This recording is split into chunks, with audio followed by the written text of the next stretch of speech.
উদ্বোধন অনুষ্ঠানের মাননীয় প্রতিমন্ত্রী মহোদয়কে কি এই কালে আসবেন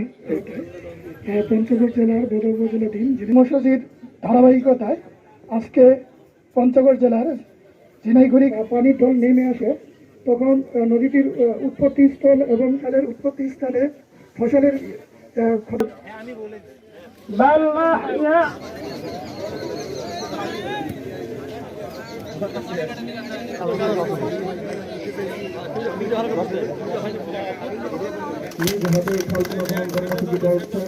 আপনারা সরকারি বিভাগে এত কষ্ট করে মাটি কাটাছে তোমরা রাখেন সামনে।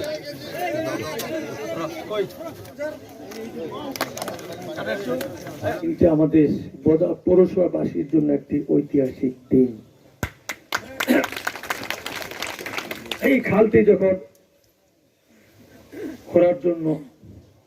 আমার পানি সম্পদ মন্ত্রণালয় আমাকে বলা হয়, আমি কিন্তু কাউকে না জানিয়ে কিন্তু এই খালের বিষয়ে অনেক খোঁজ খবর নিয়েছি। এটা এমন একটি খাল, আমি যখন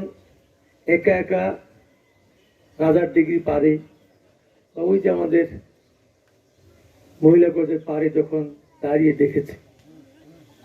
কি দুর্গন্ধ, আমার বিশ্বাস যে আশপাশের মানুষজনের তো আস্তে আস্তে যেখানে ময়লা আবর্জনা জড়ো হতে হতে যে জায়গায় দিয়ে যাচ্ছে, অথবা আমাদের পরিবেশের জন্য এটা এত অস্বাস্থ্যকর, আমাদের পরবর্তী জেনারেশনের জন্য যেটা কত রকম খারাপের দিকে ধাবিত হচ্ছে, আমরা কিন্তু অনেকে হয়তো ব্যক্তি স্বার্থরা দেখার চেষ্টা করছি, সামগ্রিক অর্থে কিন্তু আমাদের পরবর্তী জেনারেশনের জন্য আমরা ক্ষতি বয়ে আনবো বলে মনে করি। সেক্ষেত্রে আমাকে কিন্তু কম বেশি প্রত্যেকটা মানুষই এই খালটার উপকারিতা,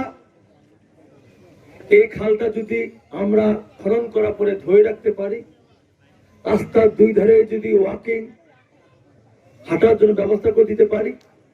গাছ লাগাতে পারি, আপনি চিন্তা করতে পারেন বোধহয় আমরা লোকজন সকালে অনেকে হাঁটে, আমি যেমন আমাদের ইউনোর সে পুকুর পাড়ে হাঁটি, অনেকে দেখি আমাদের বিশেষ করে বাইপাস রাস্তার মধ্যে হাঁটে, অত্যন্ত ঝুঁকিপূর্ণ, তাই না? সেক্ষেত্রে এইখানে যদি আমাদের এই শহরের বুক চিরে এইখানে যদি আমরা হাঁটাহাঁটি করতে পারি, আমরা বিকালবেলা ওইখানেও বিনোদনের জন্য ঘুরতে পারি, কারণ আমাদের এসব এলাকায় বিনোদনের জন্য ন্যূনতম কোনো জায়গা নাই, পরিবেশ বান্ধব কোনো অবস্থান নাই, এলাকা নাই। একটা জিনিস হয়তো আমরা অবাক হয়ে যাবেন, আমাদের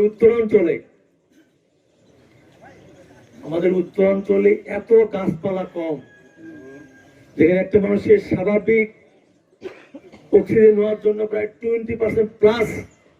গাছপালা দরকার, যার মধ্যে আমরা অক্সিজেন গ্রহণ করি। সেখানে আমাদের উত্তরাঞ্চলে কেবল 7% আছে।